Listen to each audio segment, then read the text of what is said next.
नमस्कार दोस्तों, इस वीडियो में हम डिस्कशन करेंगे कुछ हाउसिंग फाइनेंस रिलेटेड स्टॉक्स का। LIC housing finance, India bulls housing finance और दीवान हाउसिंग फाइनेंस। तो इन तीनों ही स्टॉक्स ने आज बहुत अच्छी रैली दिखाई है।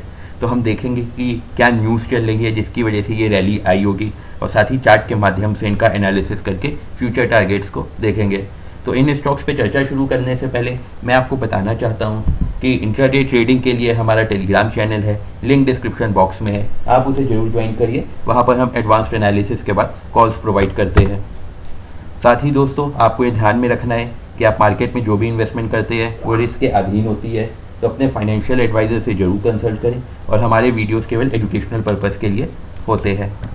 आइए दोस्तों, अब हम शुरुआत करते हैं अपने डिस्कशन का। तो सबसे पहले मैं LIC हाउसिंग फाइनेंस को लेके क्या ट्रेडिंग स्ट्रेटजी मीडिया वाले निकाले उसको मैं बता देता हूँ।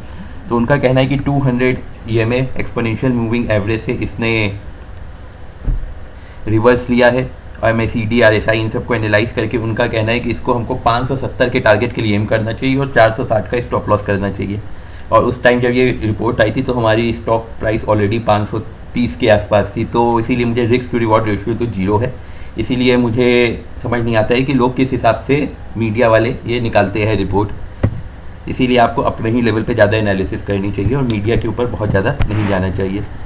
साथ ही PNB हाउसिंग फाइनेंस और LIC हाउसिंग फाइनेंस और इन सबको लोगों ने, एक्सपर्ट्स ने बाई टैग दिया है, जो कि ठीक है क्योंकि अभी चार्ट्स पे ये सब काफ़ी स्ट्रॉन्ग दिख रहे हैं। लेकिन अभी क्योंकि निफ्टी ऑल टाइम हाई है, तो आपको ये भी ध्यान रखना है कि चार्ट पे ऑलमोस्ट सारे स्टॉक्स स्ट्रॉन्ग दिख रहे हैं, और जब ये गिरेंगे तो फिर इकट्ठा ही गिरेंगे। तो इसलिए आप अपने हिसाब से ट्रेड करिएगा, चार्ट के हिसाब से। तो आइए दोस्तों, मैं शुरुआत करता हूँ LIC हाउसिंग फाइनेंस से। तो LIC हाउसिंग फाइनेंस का दोस्तों यहाँ पे करीब करीब मोटा मोटा 485 के ऊपर ब्रेकआउट था, जो इसने आपको कल दे दिया था, और आज फिर इसने एक ब्रेकआउट को कंटिन्यू किया और करीब करीब ये 529 रुपये के आसपास अभी चल रहा है। वॉल्यूम्स देखिए बहुत शानदार हुई है, लेकिन एक प्रॉब्लम है कि स्टॉक हमारा ओवरसोल्ड जोन में जा चुका है, तो इस चीज़ का आप ध्यान रखिएगा। अगर आप इस स्टॉक में पोजीशन बनाना चाहते हैं तो आप करंट प्राइस पे बना सकते हैं, लेकिन स्टॉप लॉस इसमें बहुत इंपॉर्टेंट और बहुत छोटा सा हमें रखना पड़ेगा। तो 510 रुपये के स्टॉप लॉस के संग ही आप पोजीशन बनाइएगा। मात्र 4% का रिस्क, उससे ज़्यादा का रिस्क मत लीजिएगा, क्योंकि हो सकता है मार्केट रिवर्स हो तो ये स्टॉक 450 तक भी आ सकता है, उसमें कोई बड़ी बात नहीं है। अगर मैं टारगेट्स की बात करूं दोस्तों, तो इसमें पहला टारगेट तो देखिए 570 का दिख रहा है, क्योंकि वो काफ़ी स्ट्रॉन्ग रेजिस्टेंस है। और उसके बाद हम दोस्तों 650 तक के टारगेट के लिए, और फाइनली दोस्तों इस स्टॉक को में हम 800 तक के टारगेट के लिए जा सकते हैं। 800 तक के टारगेट के लिए 1 से 1.5 साल का समय लग सकता है। तो इस स्टॉक को दोस्तों आप बाई एट CMP कर सकते हैं। स्टॉप लॉस छोटा सा लगाइएगा 510 रुपये का, और जो हमारे टारगेट्स रहेंगे दोस्तों, पहला टारगेट तो 570 का रहेगा, फिर आप 650 तक के टारगेट क्लेम कर सकते हैं, और लॉन्ग रन में आप इसमें 800 तक एम करके चल सकते हैं। तो ये थी मेरी एनालिसिस LIC को लेके, LIC हाउसिंग फाइनेंस। आइए अब इंडिया बुल्स को देख लेते हैं। तो इंडिया बुल्स में दोस्तों इनसाइडर बाइंग हुई है। यहाँ पे ये देखिए, founder and non executive just bought 12.827% more share, और यही एक वजह था कि जिसकी वजह से आज ये स्टॉक बहुत भागा। क्योंकि नॉर्मली जब इनसाइडर बाइंग होती है तो लोगों का कहना होता है कि इस स्टॉक में अब जो प्रमोटर्स हैं उनको काफ़ी भरोसा है बड़े बड़े लोगों को, तो इसलिए स्टॉक भागने लगता है। तो इन्होंने 11 बिलियन देखिए खरीदा था, समीर गहलोत और इन सब ने 11 बिलियन के स्टॉक खरीदे थे 171 की प्राइस पे, जो कि इससे उनकी होल्डिंग्स में 12.8% होल्डिंग बढ़ गई है। तो ये एक बहुत ही बड़ी खबर है। और अगर मैं देखूं दोस्तों, तो और भी हमारे गगन बंगा जी ने भी 2 दिन पहले काफ़ी अच्छा लेके मीठी मीठी बातें की थी मार्केट में, अपने इंडिया बुल्स हाउसिंग फाइनेंस को लेके, ग्रोथ कैसे करेंगे, उन सब चीज़ों को लेके, तो उसका भी पॉजिटिव इम्पैक्ट पड़ा है। और अगर आप इनके रिजल्ट्स देखेंगे तो इनके जो रिजल्ट्स है उसको मैं थोड़ा सा नीचे देख लेता हूँ। 102% का राइज इन्होंने अपनी नेट प्रॉफिट पे दिखाया था, तो ये भी एक बहुत अच्छी खबर है। तो 276 करोड़ का इन्होंने दिखाया था कि नेट प्रॉफिट हुई है, जो कि ऑलमोस्ट 102% की ग्रोथ रही है। तो ओवरऑल ये थोड़ा रिजल्ट एकदम लेटेस्ट नहीं, थोड़े पुराने हैं, करीब 2 से 3 हफ्ता। तो ओवरऑल पिछले 15 से 20 दिनों में इंडिया बुल्स हाउसिंग फाइनेंस को लेकर काफ़ी पॉजिटिविटी चल रही है मार्केट में। उसी की वजह से देखिए, यहाँ पे ये स्टॉक एक टाइम जहाँ 160 का लो बनाया था, और अब ये वापस आपका 250 के आसपास आ चुका है।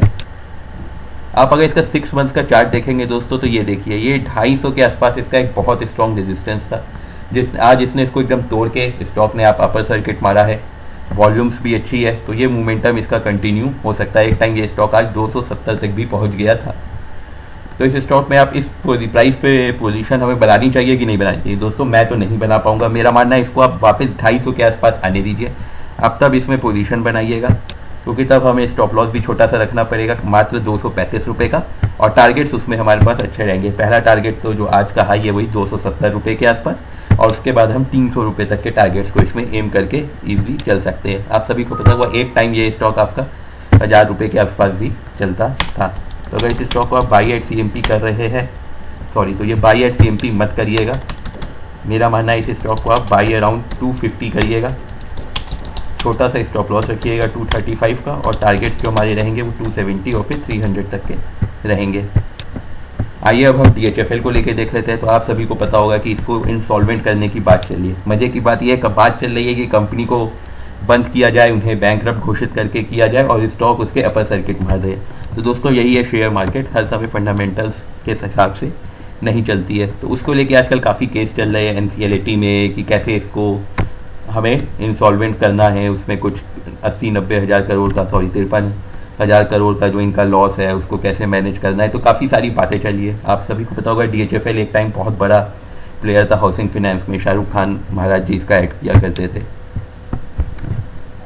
यहाँ पे देखिए ये 91,000 करोड़ का जो ऑफर था उसको लेके सुप्रीम कोर्ट के पास अभी केस चला गया है।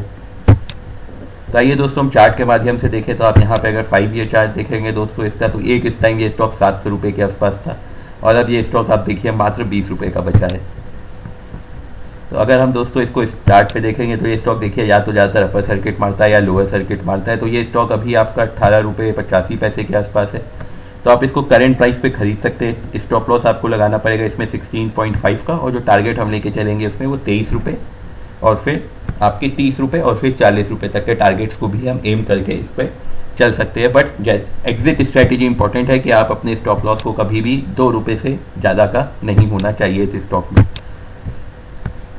तो आप अगर इसका को बाई एट CMP कर रहे हैं तो स्टॉप लॉस रखिएगा 16.5 का।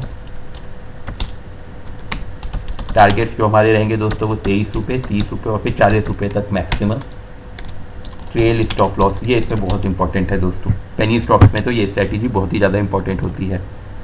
उम्मीद है दोस्तों आपको वीडियो पसंद आया होगा। आप हमें लाइक एंड सब्सक्राइब कीजिए, उससे हमारा मोटिवेशन बना रहेगा। साथ ही आप हमें टेलीग्राम, ट्विटर, फेसबुक पर फॉलो कर सकते हैं। द ट्रेडिंग बुल्स के नाम से हमारा पेज है। आपके मन में जो भी विचार हो दोस्तों कमेंट सेक्शन में लिखिए, हम जल्द से जल्द उस पर रिप्लाई करेंगे। धन्यवाद दोस्तों।